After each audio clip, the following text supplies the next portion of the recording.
So the author for this Shiva Mahimna Stotram is Pushpadanda, a celestial being. And when he was caught stealing flowers,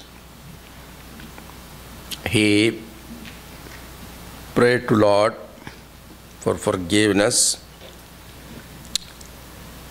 in such fervor and intent that Bhagavan blessed him when he heard 3 verses from him.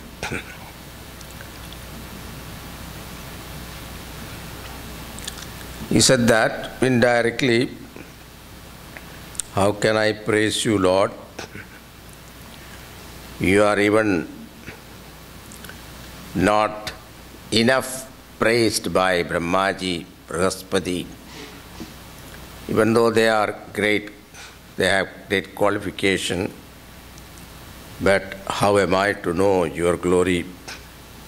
But still, for my purification of my speech, I pray to you, or I worship you, I sing your glory. There was a great poet in South. His name was Appaya Dikshidhar. He has written a very beautiful verse on Lord Shiva. Goes like this. The meaning is that, oh Lord, you are living in Himalayas. Himalayas are very cold, and you live there. It seems that you like cold.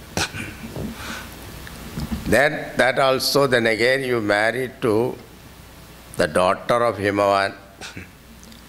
She is also must be, being the daughter of Himavan, cold person.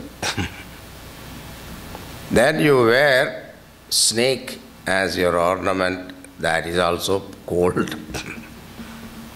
Not only that, you keep Gangaji on your head to cool your head. And I wonder, you seems to be loving cold, that's why you live in cold.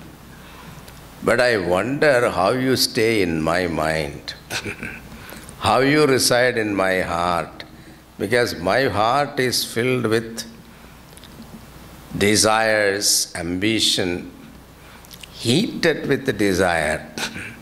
So such a heated heart, how you are staying, I wonder. Like this, this is an indirect way of praising the Lord.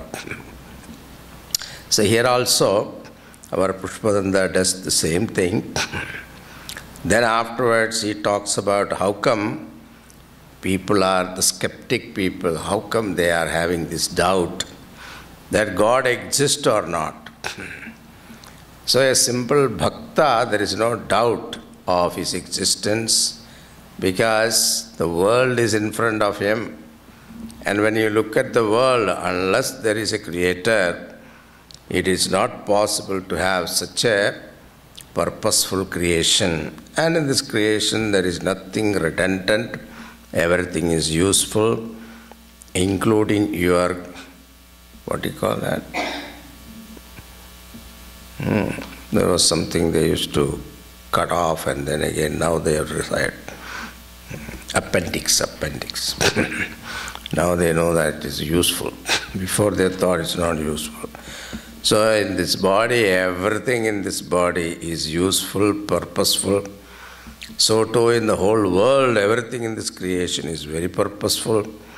So if there is a purposeful creation, there must be a creator. There should not be any doubt. Then, now in the 8th verse, we saw up to 7th verse.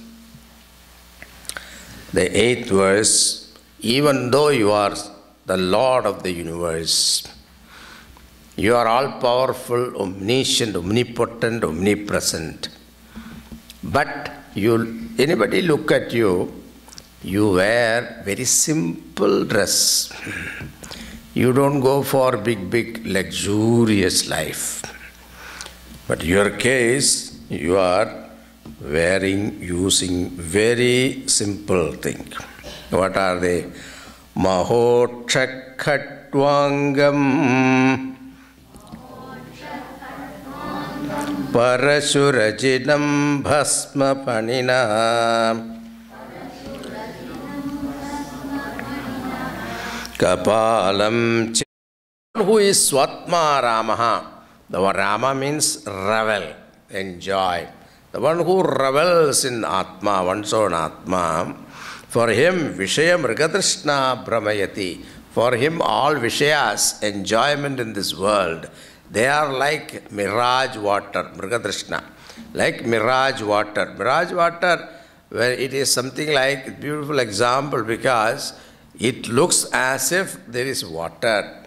To your eyes also it looks water. But when you go there, there is no water. So this world is also such that we think there is a joy, there is an endearing joy. But when you go closer to it, you see there is no real joy.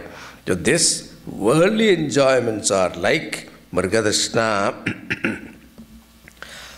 The one who is reveling in Paramatma, one who is experiencing that bliss of beatitude, he will not be interested in worldly pleasures, whatsoever it is. Whether it is a vehicle or it is the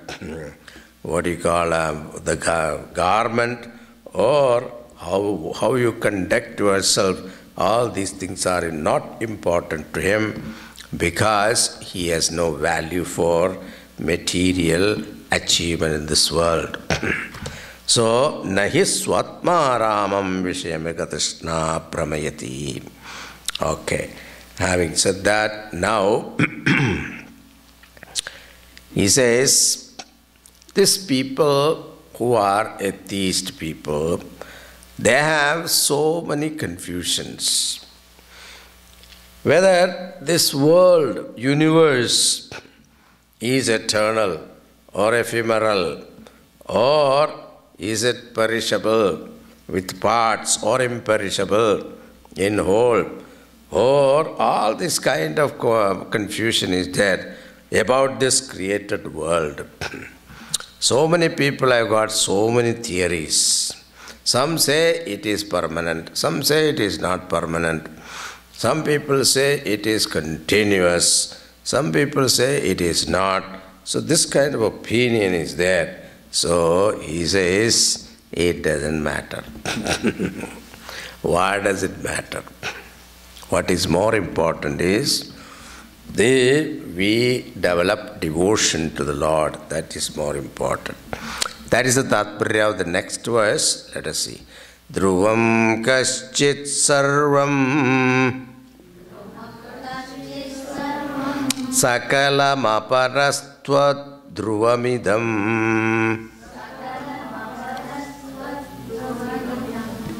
Paro graukya kraukye Paro dravya dravye Paro dravya dravye Jagati gatati vyasta vishaye Samaste petasmin Puramathanatair vismita iva Stuvan jihre mitvam Nakalu nanudhrishta mukharata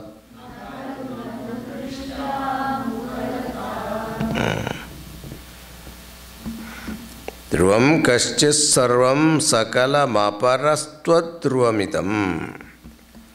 These views are confusing about the universe. People's view, different kinds of view, they are quite confusing. Some say it is paraha, Dravya dravye jagati. It is eternal, some say it is not eternal, yet others say it is perishable in parts, and others say it is imperishable in whole. So jagati vestav vishaye samaste pedasmin puramatana tair vismita iva. Oh, Puramatana, here again, destroyer of the three cities. I just praise you, that is all. I am not interested in getting into these arguments. I just want to praise you without any hesitation. Stuvan jihre mitvam nakhalu nanu drishta mukharata. So please forgive me my audacity here, that I am daring myself to sing your glory. It shows the humility of the author, that when he looks at the greatness of Bhagavan and when he looks at himself, his ability, he understands it is very limited. So that very awareness of limitation itself is the first step of spiritual sadhana. So this is what we have to understand. So first we have to feel the limitation. Right now we don't feel the limitation. Limitation at the level of body, at the level of mind, at the level of intellect, all these levels, unless we experience that suffocating feeling, then I am bound. I am limited, I am suffocated with conditioning. If this experience is not felt, spiritual progress is not possible. So that is what is expressed here by Pushpadanta. My capacity is limited, whereas you are the Lord of the universe, and you have infinite is your glory, and my ability is finite. So therefore, even then, I am taking the step to sing your glory. So please forgive me the daring. That is the point here. Now, the 10th verse. The story is that, now from here onwards, the Shiva Puranam is given. The stories from Shiva Puranam is given. So there was once, there appeared a column of fire in a cylindrical form. Brahmaji and Vishnu, both of them were curious. So Brahmaji went up and Vishnu went down to find out the beginning of this column of fire. Both of them could not find, and as Brahmaji was coming down, he suddenly saw a flower. So he caught hold of that flower, asked, "From where are you coming?" He said, "I am coming from the hair of the Lord." Oh, that means he thought, okay, Vishnu may not have found out, but I can tell I found out the head of this column of fire. As an evidence, I have this flower also. So Brahmaji came, Vishnu came, with the disappointment that I could not find the end of the column of fire. "Did you find it?" Brahmaji said, "Yeah, I found it. See, the flower is my witness." Immediately Bhagavan Shivaji appeared before them and looked at Brahmaji. You told a lie. So therefore, nobody will worship you. From here onwards, no temple for Brahmaji. In India, we don't have temple. In Thailand, there is a temple. Pushkar, there is one temple, yes. That is all, but it's not very commonly worshipped. Now that story is told here. Tavaishwaryam yat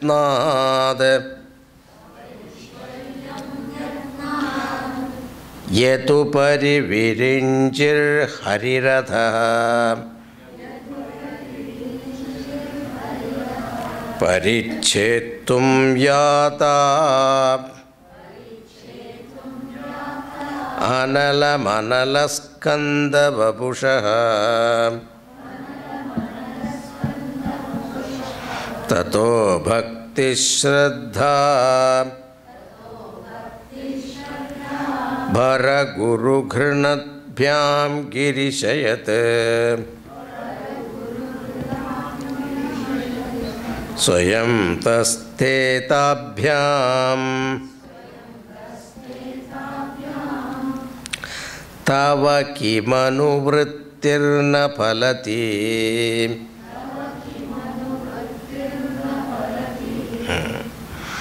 Here the story is not told that way. So Brahma, Vishnu, they put big effort. Yatnat yatupari virinjir hariratha. So they put forth big effort to measure your tava aishwaryam, your greatness. They put forth great effort to measure your greatness. Parichetum yata. Parichetum here means they not able to measure. Parichet means to measure. Yata analam analaskanda vapushaha. Anala means fire. Anala means effort not enough. So they, even though they try to measure your glory, but their effort was not enough. Skanda vapushaha, column of fire. That column of fire appeared and they were trying to measure it, means try to find out the end or beginning of this column, and they were not able to achieve their goal. Tato bhakti shraddha paraguru granatbhyam girishayat. They could not measure up. Then they both started praising you, your glories, with devotion and faith. Tato bhakti shraddha bhara guru granatbhyam girishayat. So, with devotion and faith, when they started praising you, oh Girisha, Girisha, Girisha, Girisha. So, Giri means mountain, Isha means Lord, the Lord of the mountain, or the one who loves mountain, Girisha. Then yet swayam tastetabhyam tava kimanu vrittirna phalati. So he says, you reveal yourself as a result of their prayer, and once you submit to the Lord, once you surrender to your Lord, what is not possible? So how can somebody fail? One who surrender to the Lord. So that is why when Arjuna was speaking, the whole first chapter, Bhagavan kept on listening. He did not say anything. Silent listener. But the moment Arjuna surrendered, Shishyasteham jadimam tvam prapannam, Bhagavan decided to teach him, bless him. So this is a key. Unless if we keep on, if you think you are in charge and you take charge of your life and you think that I can handle it, I can control it, if this is there, Bhagavan will be a silent witness.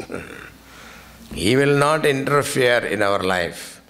But the moment you give up, oh Lord, I can't do it, I am not able to do it, then Bhagavan will take charge. So this is the idea expressed here in the story, and that is why Shivaratri is celebrated. Shivaratri is the day it appeared, the Lord Shiva appeared in the form of a linga, and that is considered very auspicious. Then, ayat ayatnātāsādhya tribhuvanamavairavvyatikaram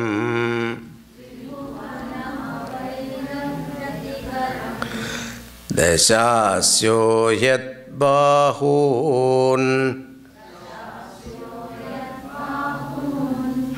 amrutaranakantū paravasān shirapatmasreni racita charanamboruhabalai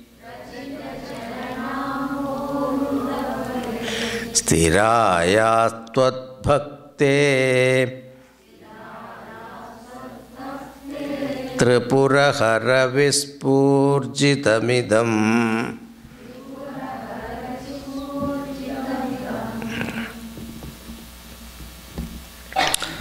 ayatnāt āsādhya tribhuvanam avairam vyatikaram.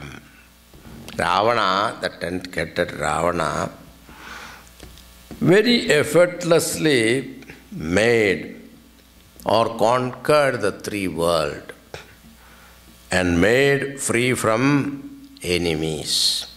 Ayatnāt āsādhya tribhuvanam avairam vyatikaram dasāsyoyat bahūn amrita bahūn abhrita rana kandu paravashan and stood up, arms raised in eagerness. Why? Because he was itching for fight. Rana kandu. Kandu means itching. Rana kandu means itching for fight. Paravashat. It made him, paravasha means he was frustrated because there was nobody to face him in battlefield. That was his regret. Nobody, everybody, Ravana is coming, they used to run away. Even Indra used to run away. Because there is no point fighting. He is endowed with all boons from Lord Shiva. Shirap Patmasreni Rachita Charanamboruhabalaihi. So what did he do? Ravana cut off his head one by one. Because he saw the three brothers were meditating. Ravana, Kumbhakarna and Vibhishana. And Ravana was in the middle. And our Kumbhakarna and Vibhishana, they were very able to concentrate very easily. Ravana being Rajasic mind, he was not able to close his eyes and meditate with concentrated mind. He was not able to control his mind.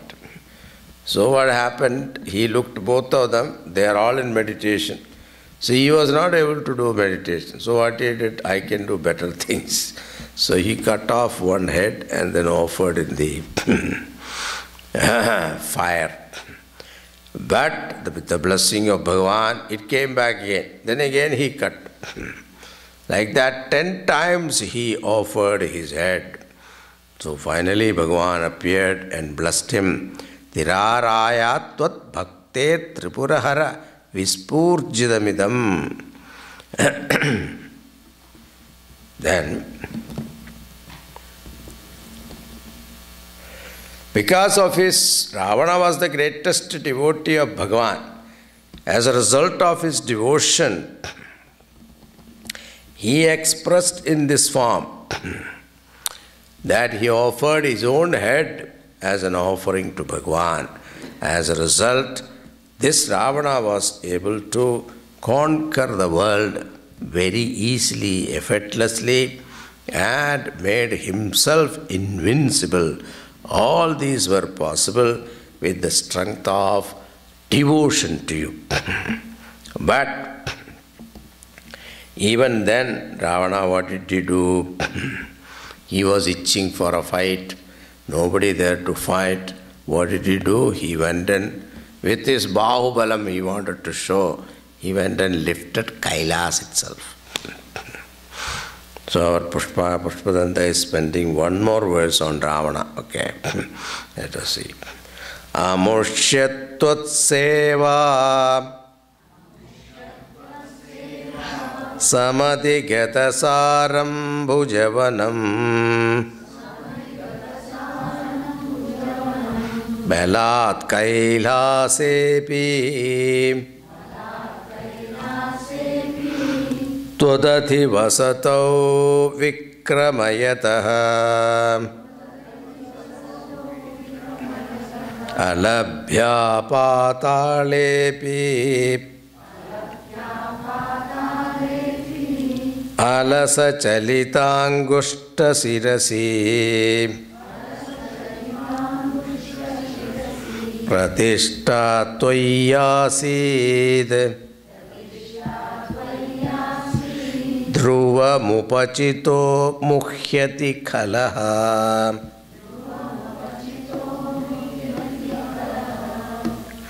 Yeah, amurshyatva-seva samadhigata-saram bhujavanam. So when you get this blessing from the Lord, because your mind is not ready, what happened? This ego get boosted.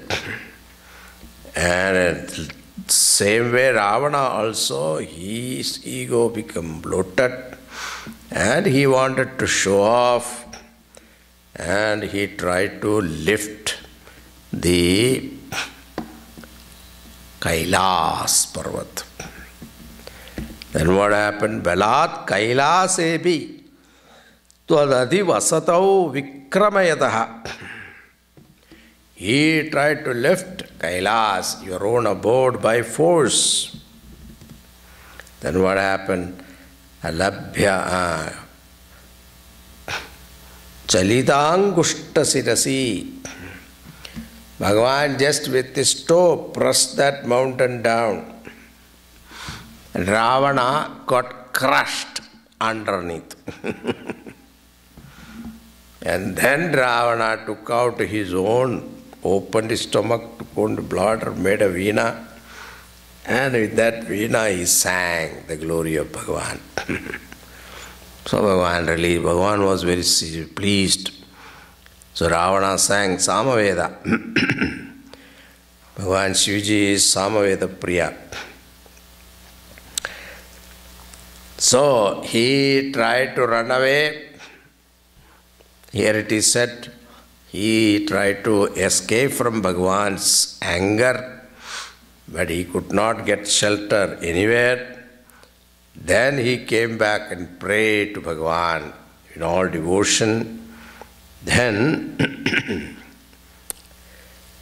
he was saved. So same thing happened in Ramayana also. You see, Ramchandraji and Sita ji was sitting in the forest. Looking at Sita ji, Bhagavan felt pity. And he was feeling that this girl who born and brought up in a royal family, attended by so many servants, and here she is with me, nobody to look after her. So out of love and compassion for her, Bhagavan started combing her hair, you see. With his own hand, he started combing her hair, just to do something to her. That time, Indra's son, Jayant, saw from the heaven, what is this Rama doing? Is he Vishnu? He forgot his duty. What are he doing? He is doing some romance, combing his wife's hair and all that. This is what the work of his. He is here to kill Ravana and Rakshasas and save us from all trouble, and he has forgotten. Does he have the power to face Ravana in the battlefield? He had doubt. So he came in the form of a crow and started disturbing Sita ji. At that time, Bhagavan was sleeping in the lap of Sita ji. And not only that, he bet her also. So Sita ji didn't want to wake up Ramchandra ji, but the blood, one drop fell on him. Bhagavan got up and looked at Sita ji. She is in pain. Then he knew who is the culprit. Bhagavan understood who he was and took one blade of grass, invoked Brahmastra and sent. And this Brahmastra was following Jayanta. Wherever he went, he could not get any shelter. Then finally Narada advised him, please go and prostrate to Bhagavan. He alone can save you. And Bhagavan, he came and prostrated. Bhagavan said, you want to see my power, right? Okay, you got it. Then, anyway, my bana, my arrow will not go waste. It has to find a target.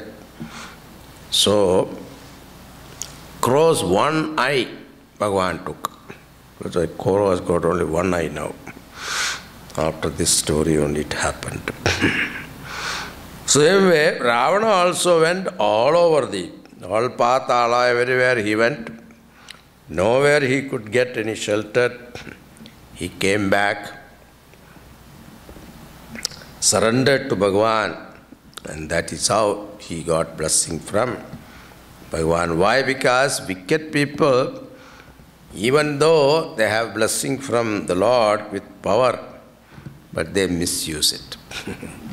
Because power you can gain, but that power how to use if you don't know, then if it is in the wrong hand, it will be a destruction to the whole world. So, the story is to show that one side, the compassion of Lord, if somebody pray or worship, the result will come in the form of blessing. So people will have faith in worship and the prayers.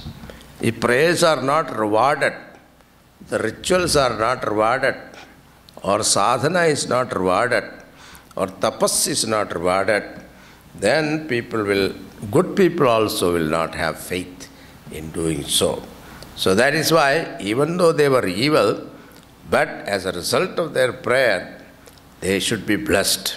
So that's the reason why Ravana was given that boon.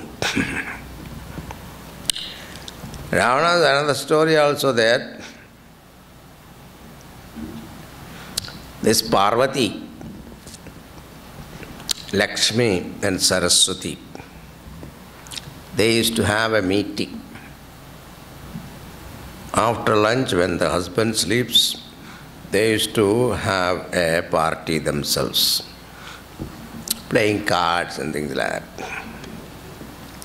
That is the time they talk about their husband, each husband, what they did, which devotee they blessed, which evil they have destroyed, all those comparison of notes. But then, one day it so happened that our Saraswati said, Parvati, see, you have children, we don't have children. Brahmalok, Brahmaji doesn't have, all the whole world is his children. And Vishnu also doesn't have children, but they have very good accommodation, beautiful house. And you being a family person, why don't you have a house, You are sitting under a tree, what is this? No shelter. It's a shame. Parvati got idea, yes, I should have a house. So Bhagavan was sleeping, woke him up. Now, enough sleeping, get up, listen to me. Yes, what is that? We want a house. Bhagavan said, apna nasib mein nahi hai. It is not in our fate. No, you are the Lord who creates, you write fate of everybody. You can rewrite. Let me have a house. Bhagavan called the Vishwakarma and gave the design, and he built a beautiful house. Separate bedrooms at the same time, not sacrificing the beauty of Kailas, Parvat, everything. And a special place for Bhagavan to meditate also, looking at the nature. All these facilities were made, and then before entering the house, Bhagavan said, we have to have Griha Pravesham, Vastu Puja and all that. Housewarming ceremony. Now, we have to call a Pandit. Bhagavan said, Ravana is my great devotee. He is a Brahmana also, he is a Pandit. He can perform the puja. And Parvati said, okay, let us call him. So Ravana came and performed all the Vastu Puja and everything. Then Bhagavan said, what dakshina you want? See the Dushtada of Ravana. Ravana said, I want this house. And Bhagavan looked at Parvati, see, we are back again under a tree. So this is our life. So, that shows Bhagavan's Udarata, but at the same time, Ravana's Dushtada. So that is what we have to. So, all this wicked Pratishta, Toyasit, Dhruvam, Upachito, Mukhyati, Khalaha. Khala means Dushtaha. Those people gaining some power, they go crazy. They become haughty and egoistic. And they forget even the Lord who has given him the power. And another story of Banasura. Now let us read. Yat yadruddhim sutramno varada paramochairapi satim adha chakre banaha parijana videyatribhuvanaha nata chitram tasmin parivasitaritvacharanayoh nakasya annatye unnatye bhavati shirasattvasyavanati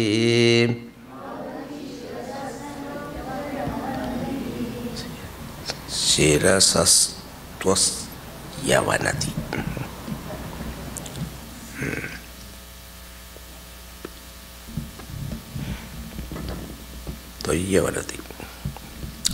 So this Banasura story is also very interesting. Banasura was a great devotee of Bhagavan Shiva. Shivji, greatest devotee. He was the grandson of our Mahabali. So, then Bhagavan was pleased. He asked, what boon you want? Banasura said, make me your son. Bhagavan had no choice. So he had to adopt him as his son. So Banasura was adopted son of Lord Shiva. Then after getting the boon, now he is very confident because my father is Lord Shiva. So then what he said, see the Dushtada, he said, oh Lord, you should guard me, my fort. I think his fort name was Shonitapuram. And there, Bhagavan himself appointed somebody to guard his place. And Shanmuga, Skanda himself gave one stamba to protect him. So Bhagavan himself made arrangement to protect him, guard him. So he was very secure. He was invincible, nobody can conquer him. He also had this itching for fight because everywhere he goes, people run away from him. Nobody put up a fight because he was very powerful. And one day he went back and asked Bhagavan,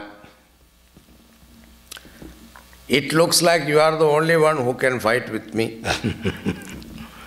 So he was challenging him. Why don't you fight with me? Bhagavan Shivaji understood, your equal will come. One day you will see. He was waiting for it. It so happened that his daughter, whose name was Usha, she was very beautiful. One day she dreamt. In her dream, she saw a beautiful young man and she fell in love with that young man in dream. And she told the story to her friend Chitralekha. Chitralekha had this power. She could draw the pictures of all eminent people in the world and other world also. So she started drawing pictures and to compare the person that Usha saw in her dream. Finally, she came to Lord Krishna. She said, similar but younger. Then she drew the picture of Pradyumna. Pradyumna also said, yeah, it looks very similar but younger. Then she got the idea, it is Pradyumna's son, Aniruddha. When Aniruddha's picture was drawn, Usha was very shy and Chitralekha understood this is the person. Chitralekha had this magical power. She went in the night to Dwarka and lifted Aniruddha along with the cot, he was sleeping, and brought him to Usha's bedroom. And hiding Aniruddha, Usha married him in Gandharva Sampradaya and they started living in that house, palace. People who are guarding Usha's palace, they had some doubt. What is this lady? She never come out. So always she used to go out and walk around and all that. Now suddenly she started living there inside the house and everything room service, breakfast, lunch, dinner, everything is room service. So nobody goes inside or outside. So they were doubtful. They complained to the king, Banasur, something is fishy going on with your daughter. Please check. So one day Banasura made a surprise visit to Usha's bed chamber.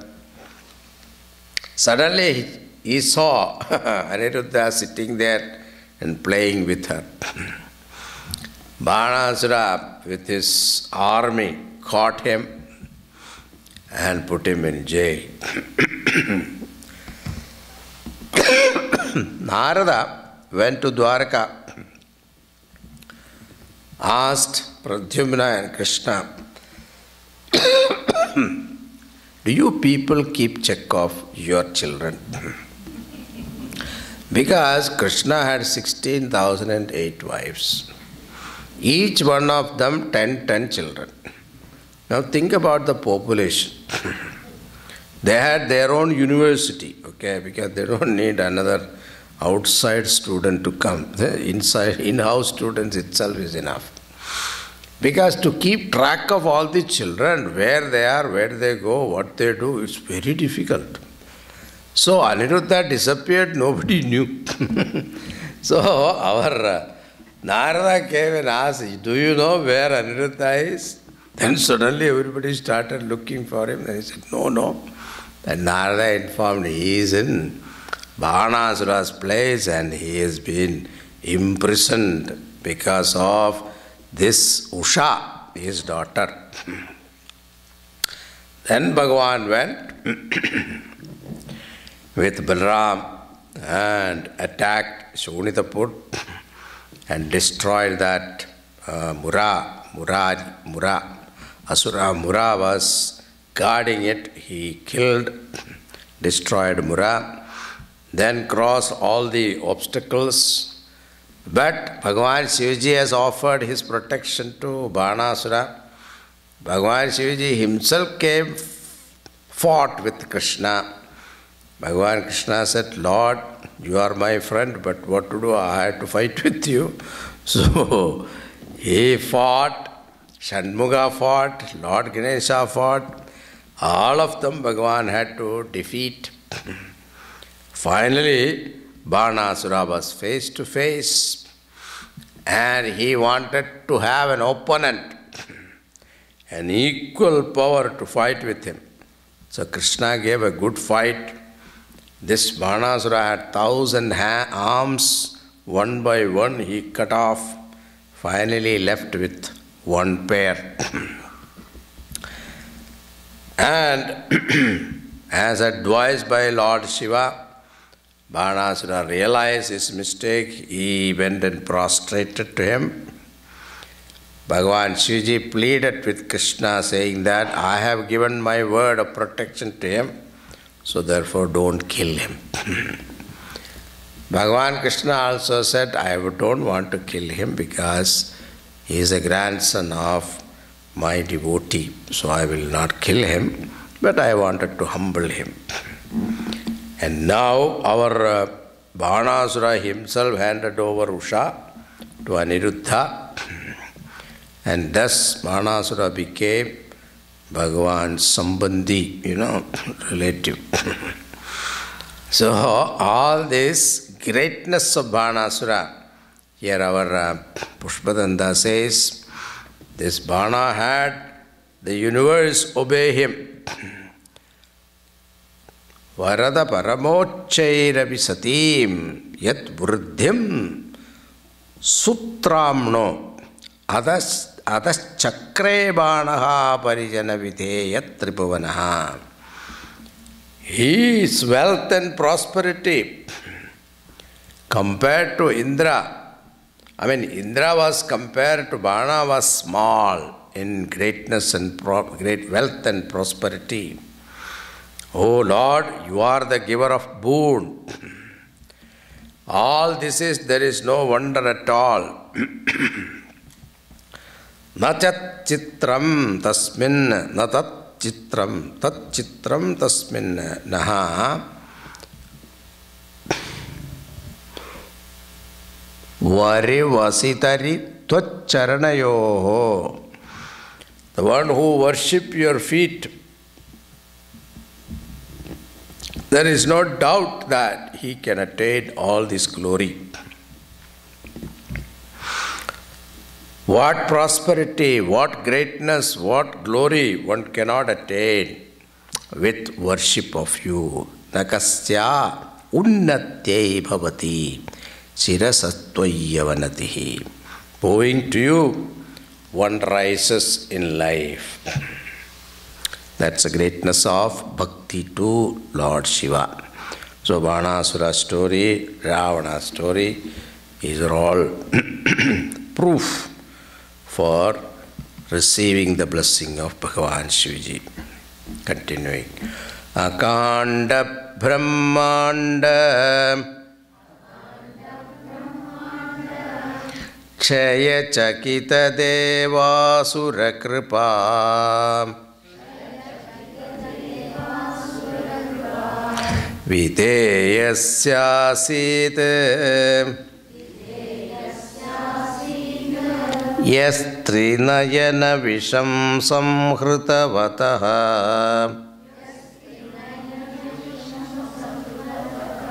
Sakalmashakandhe Tavana Kurutena Shriyamaho Vikaro Pishlaktyo Bhuvana Bhaya Bhunga Vyasanita vyasaninaha. This is a story of Palari Mathanam, Milky Ocean, churning of Milky Ocean. Churning of Milky Ocean is very symbolic. Our mind is the Milky Ocean. Meditation is called churning. In order to meditate, you have to use a mantra. That is Mandara Parvata. Churning rod is mantra. And Vasuki, the rope that is used for churning, is our ego. That's why symbolically all our gods, one form or other, they wear a snake. Lord Vishnu is sleeping on a snake. The first spring bed ever discovered is Lord Vishnu's bed. Coiled snake. Spring bed. Lord Shiva, of course, wears snake. Our, what's his name? Ganesha Bhagavan, around his stomach there is a snake. So almost all gods you will see, there is snake. Here, what is that? The snake is poisonous when it is having the fangs. But once you remove the fangs, that very snake become an ornament. So ego's poisonous nature is kartrutva, bhoktrutva, abhimana. I am the doer, I am the enjoyer. This abhimana is the poison. Once you remove that abhimana, then the very same ego become an ornament. Now this ego is the one used as a rope. So that is why it is, sometime it is with demons, another time it is with devas. The ego's thoughts are also, you can see, ego changes. Sometime from noble thoughts to evil thoughts, noble thoughts to evil thoughts. The churning is meditation. And as a result of churning, what happens is, in the beginning of meditation, when you are sincere, maybe you practice 1 year, then what happened? The halahal poison comes. The poison is our subconscious. Janma janmantara papas, that is inherent in the subconscious, come to surface. So a person who is practicing meditation at that time, he will feel miserable. Not only miserable, passion, greed, hatredness become intensified. Because the poison is coming out now. There is a time most of the meditators give up meditation. In fact, you are progressing. That we don't know we are progressing. But we become very sensitive. We become irritant. Now, when people, unless somebody expresses, you will not realize it. But now, if you look at somebody's face, you realize this person has got some problem. You start reading body languages.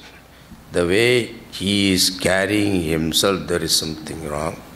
That person is against me. So we become highly sensitive. That is called poison. Now what they did in the story, poison was given to Lord Shiva, offered.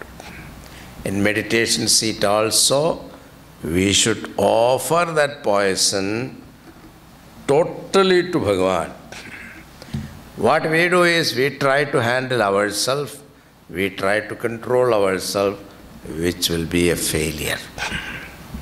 So offer to Bhagavan. When the devatas offer the poison to Bhagavan Shivji for Loka Kalyanartham, for the benefit of the humanity, Bhagavan drank that poison. See, that's the greatness of Lord Shiva also. Whatever people reject, he accepts. Nobody wanted poison. Everybody wanted other things only. But the other goodies came from the ocean. Everybody else wanted. But when poison came, nobody wanted. So Bhagavan accepted that and started drinking. Suddenly, Bhavani Parvati, she was alarmed. She went and closed held her neck and closed that. She said, I won't allow the poison to go inside your stomach because it will kill you.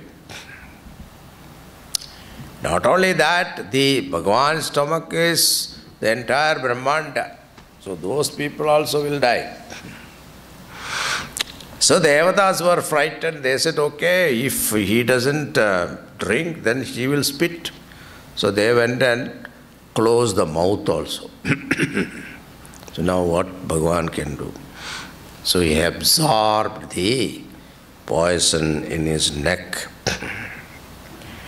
And here our Pushpadanda says that blue stain on your neck, it doesn't make you look bad. It looks beautiful. That also adds to your beauty. Akanda Brahmanda Kshaya Chakita Devasura Kripa Videya Asya Asit Yes Trinayana Visham Samhridavataha. The gods and demons were struck with terror, panic. And so that the whole world can come to an end. Bhagavan being compassionate, you drank that poison. How wonderful it is that even that stain on your throat become an added glory to you. Even Vikarobi Shlakhyaha Bhuvana Bhaya Bhanga Vyasaninaha. Even a deformity is worthy of admiration. Why? Because Bhagavan is ever engaged in dispelling fear from the world.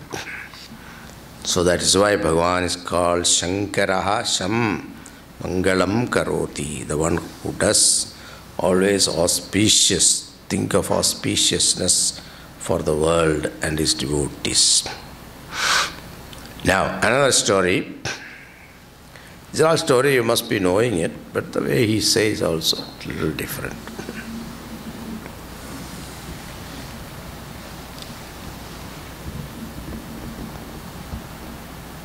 When Sati burned herself, not able to stand the insult of her father, the father's insult to her husband, Lord Shiva, she was able to stand insult to herself. But when her father insulted her own husband, Shiva, she could not take it. So she burned her body. And afterwards, Bhagavan Shivaji lost interest in the worldly way of life, so he decided to go deep into meditation. Years he sat in meditation.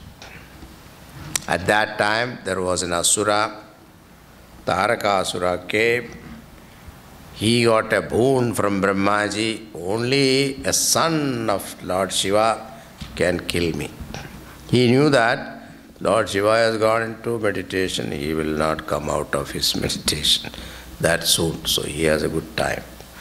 Neither Shivaji is going to marry because his wife died already. So he thought he is secured. But Sati took next life as Parvati, and Himavan sent Parvati to serve Lord Shiva.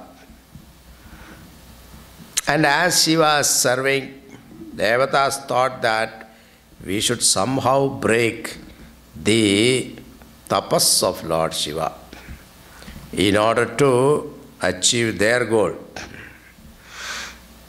Now they sent Kamadev and party to destroy the tapas of Lord Shiva. And here our Pushpadanta says, let us read this. That is the context of this particular verse. Asiddharthanaiva kochitapi sadevasuranare nivartante nityam Jagati jayino yasya vishikhaha sapashyannishatvam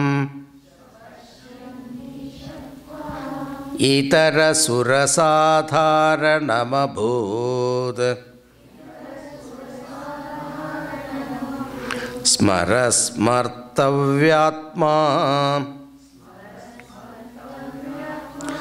Nahi vashishupathya paribhavaha.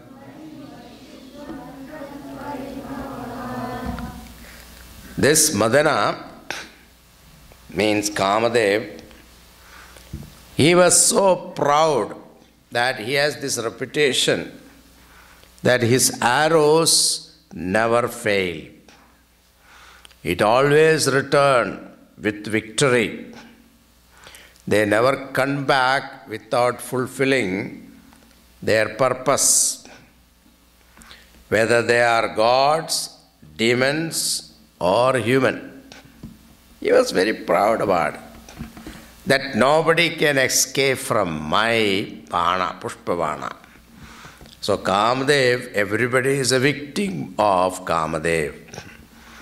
Nobody can escape. Then he also looked at you as an ordinary god, like any other god. But as a result, sapashyannisha tvam itarasura sadharanam abhut. They thought that you are a sadharana, ordinary god. Now what happened as a result, you know that when Parvati was worshipping Lord Shiva and when she prostrated, when she got up, looked at Lord Shiva, at that time Kamadev shot his arrow to disturb the mind of Lord Shiva.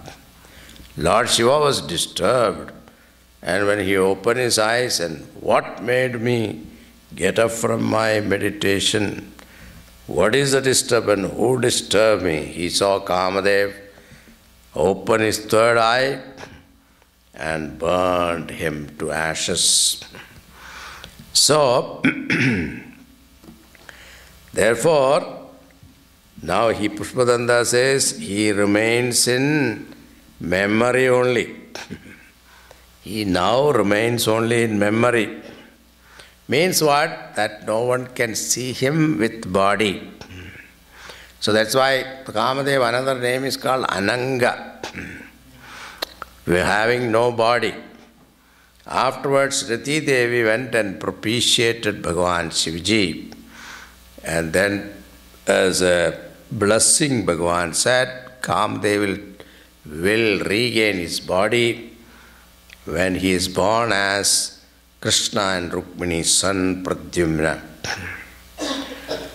So, insulting great masters can never do good. That is a point here our Pushpadanta is making. You insult great Mahatma, great yogis like Bhagavan Shivji, no good will come out of it. In the process, you will get destroyed. Now, Pushpadanta talks about Bhagavan's Tandava Nritta. So, Lord Shiva is called Nataraja, and he danced in ecstasy.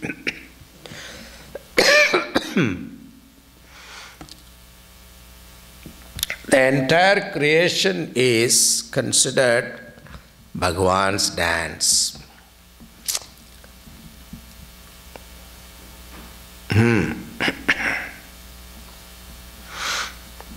Now that dance is described in a very peculiar way.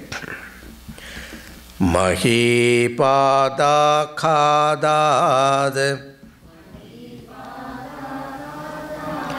vrajati sahasa samshayapadam padam vishnur brahmyad bhuja parikarukna grahaganam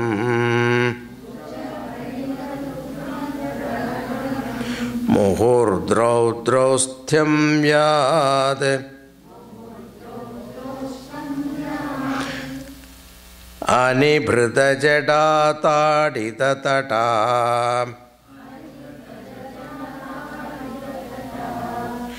jagat rakshayatvam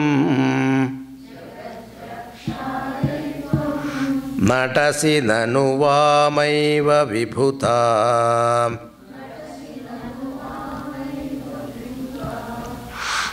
Pushpadanda says, Bhagavan, when you dance, I know you enjoy your dance, but what happened to other people? You ever thought about it? He says, when you dance, you are dancing for the protection of the world, all right. But the earth at once start doubting whether it will perish. Can it hold the pressure of your striking the feet? Because among Trimurtis, Brahma, Vishnu, Maheshwara, Lord Shiva alone live in the earth, in Kailas. Bhagavan Vishnu live in Vaikuntha, that is not in the earth. And Brahmaji also lives in Brahmaloka, that is also not in earth. Only Bhagavan Shivaji lives here. So naturally, his dance is also stepping onto the earth. So when he steps onto the earth, with his firm steps of dance, our Bhumi Devi trembles and she doubts whether she can hold the weight. Mahi pada khadat vrajati sahasa samshaya padam padam vishnur brahmyad. And Vishnu's dominion, there, your feet, that region where Vishnu Loka, Vaikuntha is there, they also get disturbed with your dance. Bhuja parika rugna graha ganam. And your arms, which are like huge iron clubs, move about, because when you are dancing there are so many mudras you show. So many movements are there, and they are like iron clubs, move about, and it beat up the planets. All the planets that is there in the sky, they get beaten up. Muhurdraudrausthyam yati anibhrita girat adita tatha. Heaven becomes miserable when its strides get struck by your waving jata, matted locks. Jagat rakshayatvam natasi nanu vamaiva vibhuta. You are, even though you are dancing for the protection of the world, you are supposed to dispel the fear from the world. but your very dance which dispel the fear, invoke fear in the whole world. So, your dance is not that you may be enjoying it, but for the world it is a terror. It is a very nice, humorous way of telling, Bhagavan, please don't dance.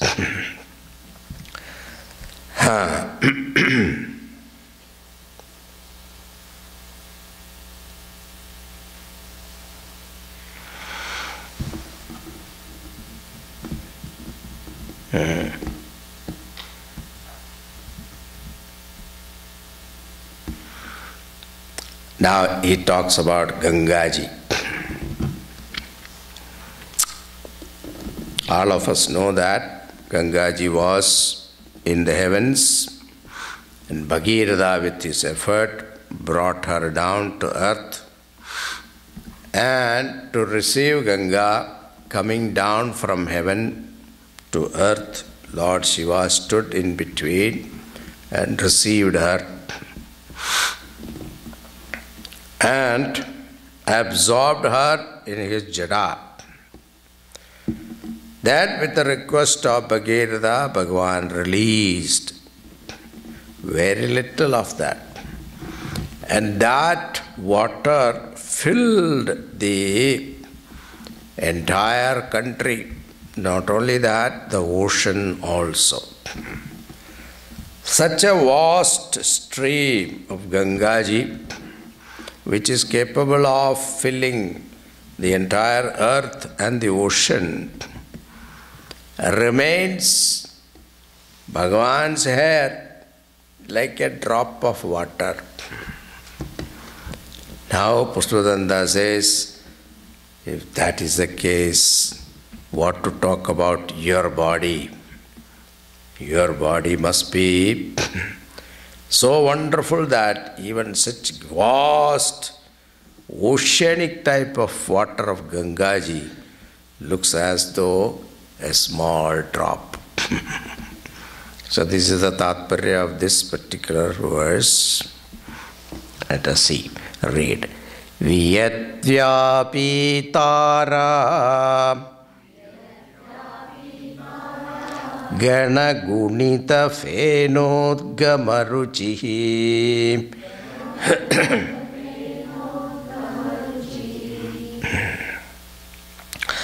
Pravaho varamyaha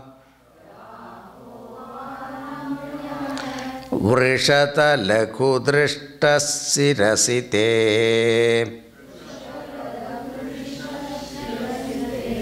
Jagadvipakaram Jalati valayam tena kritamiti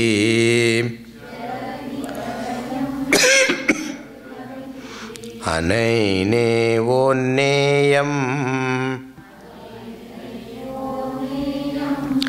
Drita mahima divyam tava vabuhu.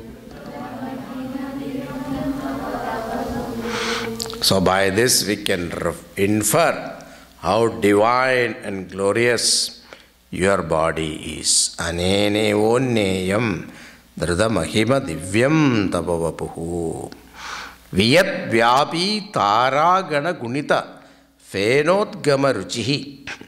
Very beautiful poetic imagination. That flow of water of that river Ganga on earth pervades all the sky and looks splendid with stars illumining its form. So when she is flowing from heaven to earth, it looks like a Milky Way, studded with stars, beautifying the sky.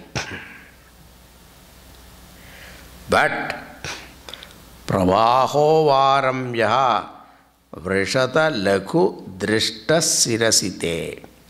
But that vast, grand flow of water appears like a drop of water on your head. Jagat dvipakaram jalati valayam tena kritamiti. This whole world turns into islands covered by these waters. So Ganga water has filled all the lakes, rivers, including the ocean. And that mighty, powerful Nadi on your head, it is a small little drop. That means, understand, anene onneyam drida mahima divyam tavabahu. By this, we can understand how glorious your body is. So that body, that divine body, I offer my worship. Now the next story is Tripura Rahasyam, that Tripurari. Bhagavan was addressed here as Tripurari. Now Pushpadanda is going to tell that story. We shall see that there is a significance also. Story has got some philosophical meaning. That also we will tell you tomorrow. We'll stop here. Om Purnamada Purnamidam Purnat Purnamudachyate Purnasya Purnamadaya Purnameva Vasishyate. Om Shanti Shanti Shanti. Hari Om Shri Gurubhyo Namaha. Hari Om.